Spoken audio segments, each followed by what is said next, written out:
What's up, San Diego? I'm Connor Kane, your host for The Block.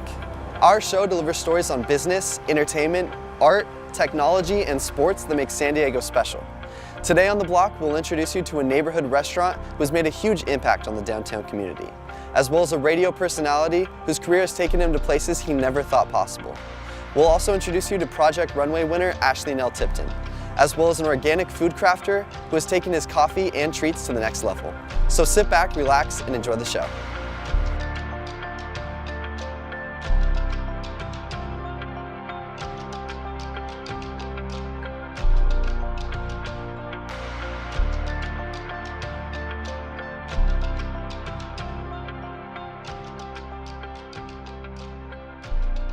This Boston native gave up America's finest city for a ticket back home, but he couldn't stay away for long. We follow the difficult journey from loss to newfound hope with our next guest, Frankie V.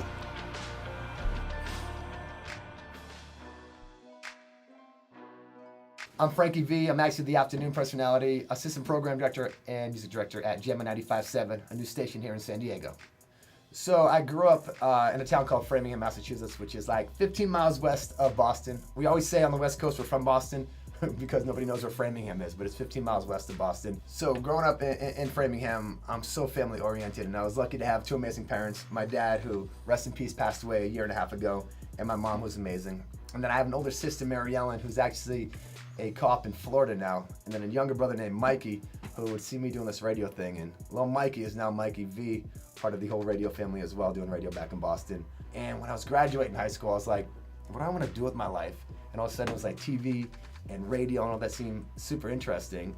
And because I did mumble as a kid, and I had a speech impediment in second grade, and I still remember going to speech class and I couldn't say my THs correctly, and I had all these issues, but I always knew that I could do it. So I did college radio at Hamilton College in Central New York, and it was tough to get a break on air because obviously college radio stuff, nobody's really coaching me there in the ways that are needed for terrestrial radio in the such of commercial radio. So I graduated and I couldn't get a break. I sent my demo tape out.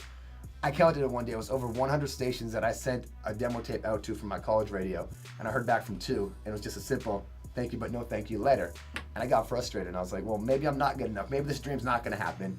And I had friends and family like, this is what you want to do, you'll make it happen. So I went into the little resource they have at college to find an alumni contact, anybody that could give me a break in radio. And the one person was this guy named Jim Rushton, who I owe a lot of my career to. He was the director of sales for a radio cluster in Boston, and he gave me a hookup to be a salesperson in radio. And my back in my mind was, you know what, I have to do well in sales, not because I want to make the big money, because this is my contact, my foot in the door for radio. 23 years old, I walked into my sales boss's office, Jim, and I said, I hate to tell you this, but I'm gonna chase my dreams about being on the air. And at first he pulls out the paycheck, you can make this in sales. And I said, it's not about money right now, it's about chasing my dreams. So when I was working in Portland, Maine, I remember going to my program director's office, Tim Moore, constantly, and I said, when am I gonna get that big phone call from a major city that wants me to be on the radio? And he stepped back and he said, it doesn't matter what market you're in. You're playing top 40 music, you're being you, and you're having a personality, and you're doing your thing. He's like, sit back and just do the best you can here. I promise something will happen. And I did Portland, Maine for about a year and a half. And during that time, I got a call from my hometown station, Kiss 108 in Boston. And they called me up and said, are you interested in driving down to Boston on the weekends and doing Club Kiss, which at the time was a Saturday night broadcast live from clubs, and we'll offer you Sunday afternoons too. It went from being just this small market Portland, Maine situation to now being on my hometown station in my early 20s, getting to talk from the clubs that I used to go to. And I started getting in the back of my mind, like, we can do this, Frankie, we can do this. I moved from Portland, Maine, packed up a U-Haul, drove a couple states over, and went to Hartford, Connecticut, and did the night show there for a little over a year. And I just really learned the craft there. I started to really own in on who I was. A guy by the name of Jimmy Steele at the time was the program director of Channel 933, one of our sister stations, flew me in for an audition and an interview. Got off the airport, anybody that's floating to San Diego, get off that plane, you drive right around the harbor, and you just look out at the ocean and the skyline, and this is your city. So I did a 2-night audition, 4 days of interviewing, and then fast forward, they offered me the night show position at Channel 933 here in San Diego. After about 4.5 years of nights, I got the opportunity again from Jimmy Steele, offering to team up with Gina the Latina and do a morning show on Channel 933. And I remember how amazing yet nervous it was. I got that phone call to come into my boss's office, and it was Hitman Hayes and Jimmy Steele, and they sat me down. And when in this business, if you get sat down, it's either really good or it's really bad. And I'm like, I'm either losing my job or we're gonna get something good. And they offered me a contract to launch a new morning show with Gina on Channel 933, and we did it. And it was a grind, man. We started, the ratings were here, and we grinded all the way to the #1 show in San Diego in mornings alongside Gina. It was just like a dream come true. And all the people that were saying, you guys aren't gonna do this, we did it. We got to the #1 position, 1834 people in San Diego. Fast forward some more, I got a phone call. In 2015, my dad was getting really sick, and I spent, I'd say, about 3 or 4 months of actually being in Boston, doing the show from Boston alongside Gina live, which technology was amazing. And I would go to the hospital during the day and be with my dad.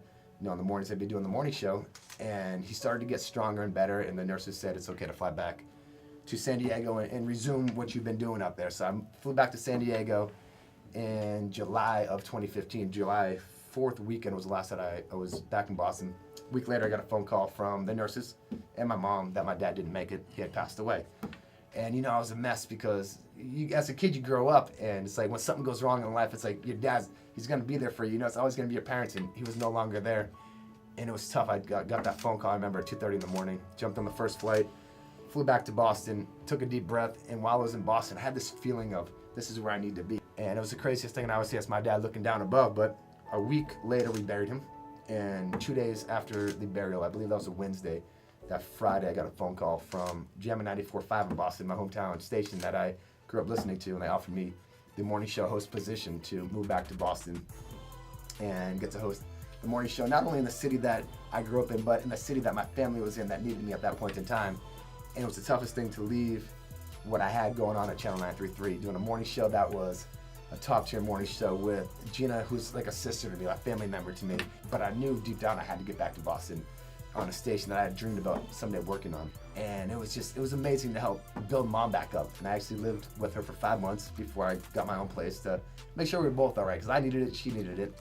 I got called to my boss's office, and media business is a crazy business, and they're making some changes, and unfortunately the show that I was doing was no longer going to be the morning show on JcPenny in Boston. I took a deep breath and I said, you know what? It's worked out so far. Dad's up there guiding me step by step. He made sure I got home to Boston. He made sure that this worked out and this. And I'm like, you know what? It's going to be good. And I thanked my bosses in Boston. I said, thank you for bringing me home when I needed to be there. And I'm confident I'm going to be just fine. 2 weeks later, I got a phone call that San Diego, my second home, iHeartMedia San Diego, was flipping a radio station to a hip hop station, JcPenny 95.7, and they needed somebody to be the afternoon drive host and the music director and the assistant program director and take this little baby, make a big splash in San Diego. Was I interested in moving back to San Diego? And it was funny because I couldn't say yes without asking Mom's first, because Mom has to be the final say and make sure she's all right. Made that phone call to Mom, and Mom said, without a doubt, she just started crying. She says, you need to go. Called them back. Sure enough, I moved back to San Diego, and we're here doing afternoons on JcPenny 95.7 here, getting to be on the programming staff. To be this kid from Boston that was told you're never going to make it in a radio because you mumble and you have a speech impediment and you don't quite have the personality and you're shy and you're a mama's boy. And then I'm here back in San Diego. People are welcoming me and inviting me to events and having me host stuff and listening to me every day on the radio. It's pretty crazy. So one piece of advice that I would have given young Frankie back in the day was the advice I'd like to give to kids now is, you can do it. Don't worry about if somebody says you can't. You can do it, and always believe in yourself. I needed to believe in myself that I could do it, and I remember sometimes I got so frustrated. I remember breaking down in tears because I wasn't getting that break, and I called one of my mentors and I said, I quit. I'm done. I don't want to do this anymore. And he gave me the same advice I want to give. I would have given young Frankie V, and I would have said, yes, you can. Shut your tears down. Let's go. You're going to make this happen. And I remember, his name was Chuck Perks. I still remember making the phone call, standing on Route 9 back in my hometown of Framingham, Massachusetts, and I picked up the phone and said, I'm done. And he said, no, you're not. You got this. Hey, it's Frankie V. I'm the assistant program director and music director and afternoon host at the all-new JcPenny 95.7 here in San Diego, and you're watching The Block. You can hear Frankie V daily on iHeartMedia's JcPenny 95.7 FM.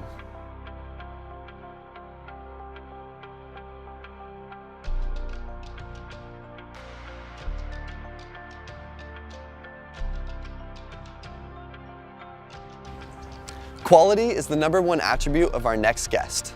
Making sure that all his products represent local organic ingredients is what makes his coffee bar so unique. Specializing in pour-overs, ice cream, and baked goods, this entrepreneur shares his story. Meet Quentin Sponsily. I just never thought of myself as working the 9 to 5. It's never in my equation. I knew I wanted to try and create something, I just didn't know what it was. I'm Quentin Sponsily, owner and creator of local Crave coffee shops and Nepali Coast Frozen Organics. I was born in Calgary, Canada. Both my parents immigrated there from the Netherlands. Soon after I was born, we moved to Houston, Texas, where I spent my childhood. It was cool growing up in the South because you have a really neighborly dynamic there. My dad is a serious workaholic. The workaholic has definitely, it's crossed over. I get that from my dad, if anyone. So it doesn't hurt when you're an entrepreneur and your to-do list never ends. I started a company 10 years ago called Terremoto. It took me 2 weeks to get my first booking. I hounded the hotels till literally they called me. I left a pretty well-paying job to do it, and we made it somehow. 10 years later, I sold that company, but started my food businesses here 2 or 3 years ago. And Termo we didn't quite make it, but I've started 2 other businesses that are starting to gain serious traction. Started local Crave in 2015 and Nepali in 2014. The biggest attraction is our buttered coffee because a lot of people have heard of that. Not many people have actually gotten to try it. A lot of people have been doing it at home. They don't even know if they've been doing it right. And so they come here and they try ours and they go, wow, yeah, you're doing that right. Like, how do you do that? That's the beautiful thing about good food and especially great food. You know, once kind of your taste buds are ruined for a certain level of product, like you just can't go back to the other stuff. Your happy place isn't there anymore. So above all other strategies here, we tool around with the flavor until we're like, yeah, that's fire, man. I don't think I've ever experienced anything better than that. So we're going with that. What I enjoy most is the creation of new products for people that I don't feel they can get anywhere else. Creating things where I have this psychological kind of profile of my customer of an itch that that I see needs to be scratched. Because I've seen other people kind of scratching it, and I'm like, they're not quite getting it right. So that's, you know, and then watching that happen is just, you know, that makes life worth living for me. When it's all said and done, I'll be remembered for a lot more than just great food. I'm Quentin Sponsily, owner and creator of local Crave and Nepali Coast Frozen Organics, and you are watching The Block. Pick up a hot brew at his coffee bar located at 3642 Midway Drive in San Diego.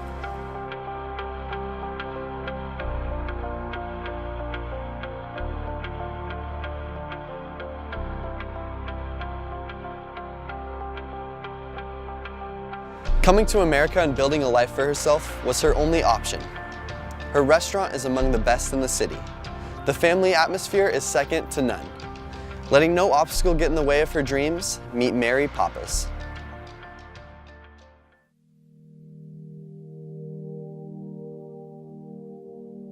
I love every minute I'm in Athens Market from the very beginning. 42 years now. My God, 42 years, that's a lifetime. But anyway, it was always great because of the people, the clients that I got to meet. In the very beginning, the Union Tribune was downtown. All the people from the paper would come in. The city attorney was John Witt, and all the attorneys, the district attorney people, the U.S. attorney people, everyone, you know, would come in for lunch. And I met stars, Bob Hope, Elizabeth Montgomery. I mean, I can go on and on, the people that I've met in this restaurant that I have had a great, you know, experience with.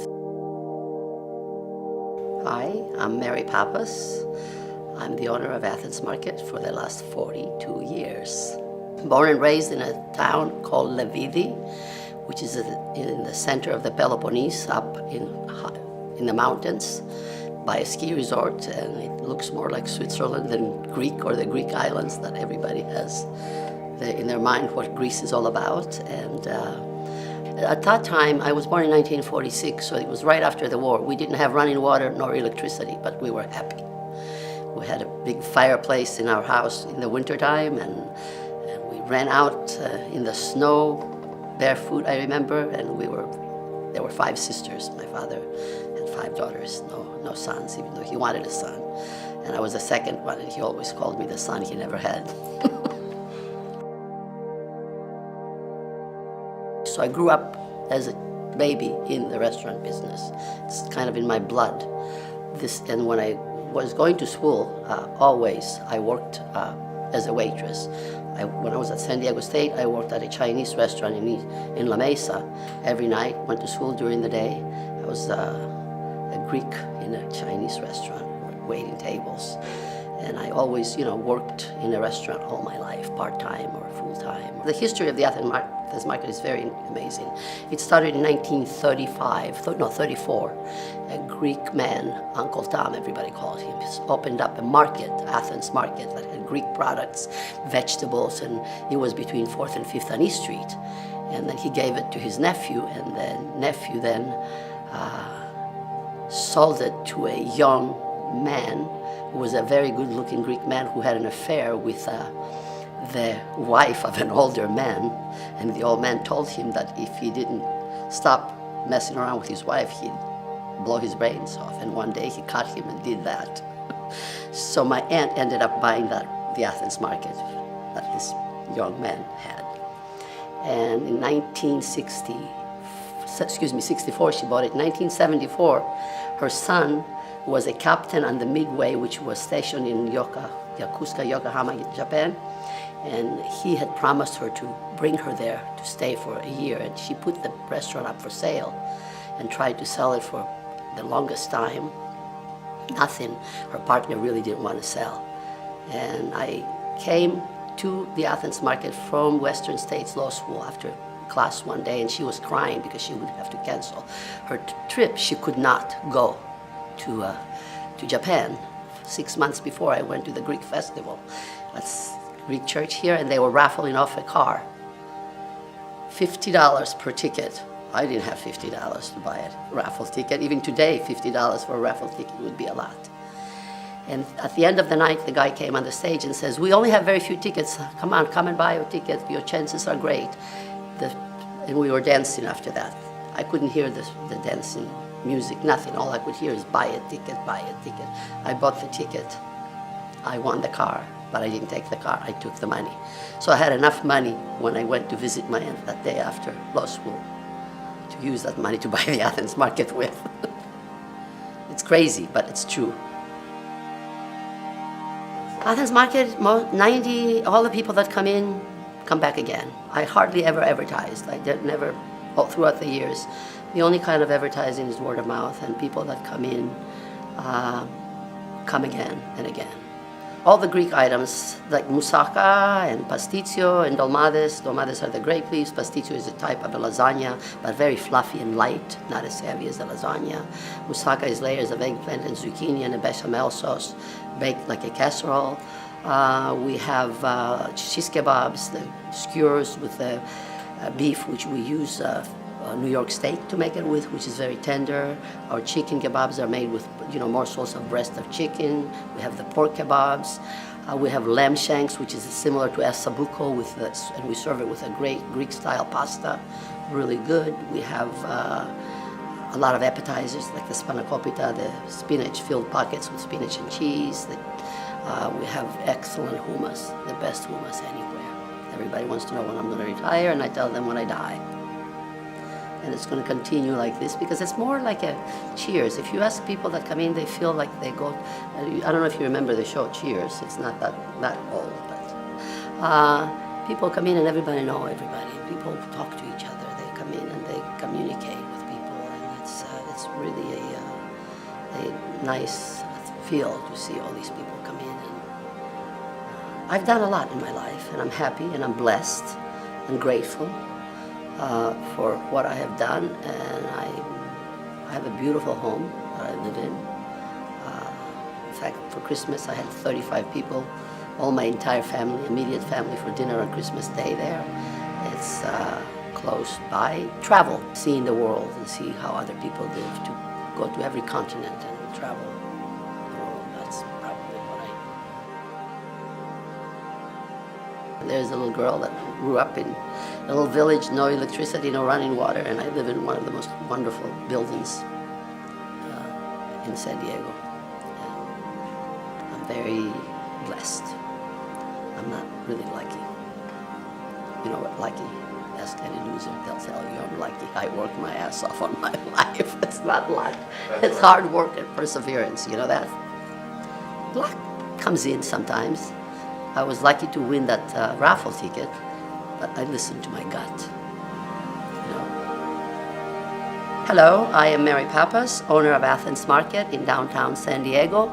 You are watching The Block.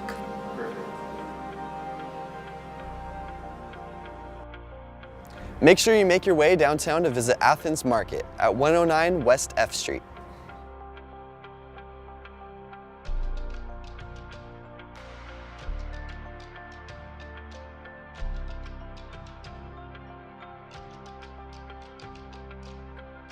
Breaking image barriers in the fashion world has been the theme in this designer's life. Bringing a whole new meaning to plus-size attire, self-love, and positive self-image has been the foundation in this designer's success. Meet Nell Tipton.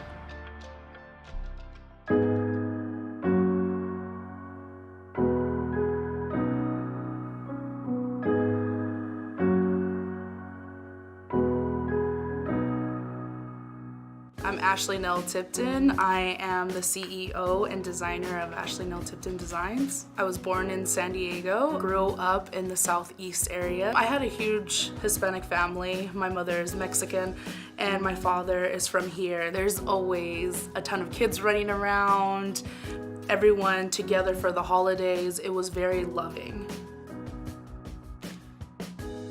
When I first found out that I wanted to do something in fashion was probably my freshman year in high school. I went into theater and I was trying to find something that I can do in theater. I was like, I'm not the actress, I can't memorize things. I was like, maybe I can do like behind the scenes. Maybe costume design would be something that I would be really interested in. When I started basically drawing more outfits and garments and draping fabric, and I just got a feel for it, and I really enjoyed what the process was and then the outcome of seeing your final work. I graduated from University City High School in La Jolla. There is where I first created my first collection using my friends as my models. So they were all different sizes, and I just got to design whatever I had in my head, and it was a spring line, and it was basically my final project for my senior year. And with that, I was like, okay, I really want to go to college. So I went to Fashion Career College, where I got my degree there. It was really refreshing to be able to go to school enjoying what you really like to do. Like, you're not being forced to go. And it's like you get to breathe, eat, and sleep what it is that you love to do.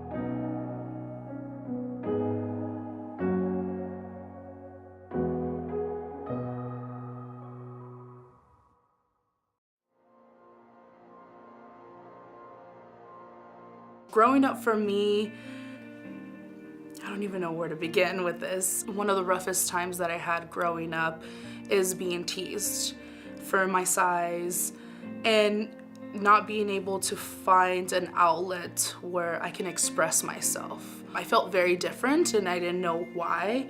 And then also growing up being dyslexic was super hard. So I had two things that I was like, what do I do with being a bigger person and having a disability where I'm not able to read and write, just like everyone else who's the same age, having to grow up and build thicker skin and learn that not everyone's gonna like you. And you just have to let those things go. We'll take it slow. Any advice that I can give to little Ashley would have been like, don't worry. Life is gonna, I wanna cry now. Life is gonna get better. And you're gonna find a purpose in life.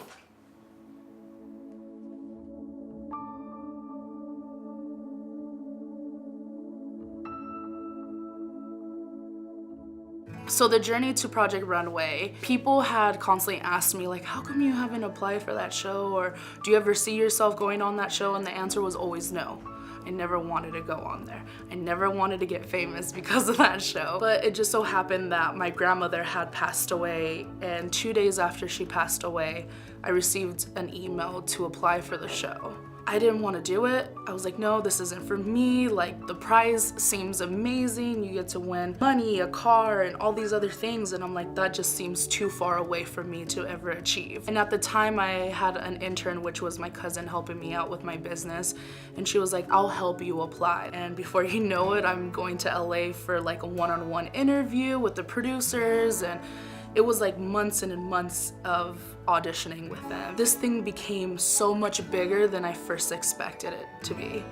And so it kept me busy, and I just kept going along with it. And then 3 months later, it's like, you're on the show. Waking up at 4 o'clock in the morning, going to bed at 1 o'clock in the morning, doing it again the next day. It's like you feel like you can never get a break. No matter if I didn't win or not, I was going to be happy with wherever I landed, because I told myself that I just wanted to push myself as far as I can. So going into the final challenge was doing New York Fashion Week, where they gave us $9,000 to create a 10-look collection at home. And that, I felt like, was the ultimate challenge, was going back home and creating this collection with all the distractions around you. Because you want to see your family, you want to see your friends, you want to get back to how life was before you left. And you can't, because you only have 6 weeks to create this line. And I knew that I wanted to create a plus size collection.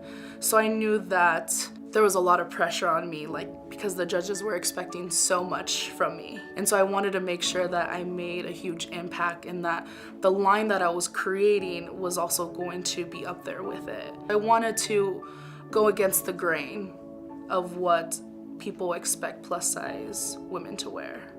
Once they announced that I won the show, it was more of a moment like, okay, this is really happening. I had to keep telling myself for weeks after that, like, I won Project Runway, I won this competition, like, I won something that I've been watching for years and years and years, and now I can put myself with those rest of the people who've won this season before me.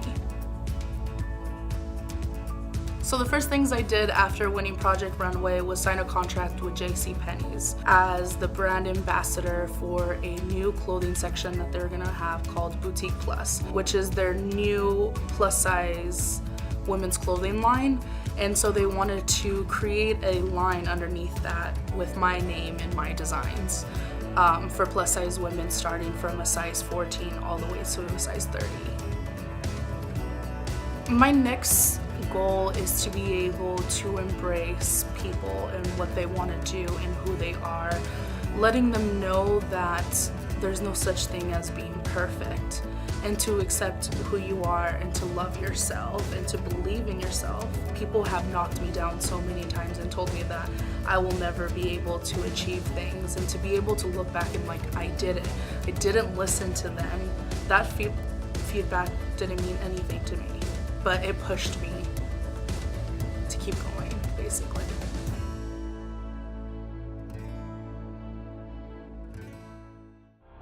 To learn more about Ashley, visit her website at ashleynelltipton.com. We hope you guys enjoyed this episode of The Block. You can catch bonus footage of the show and watch it weekly on your computer or mobile device at theblocksd.com.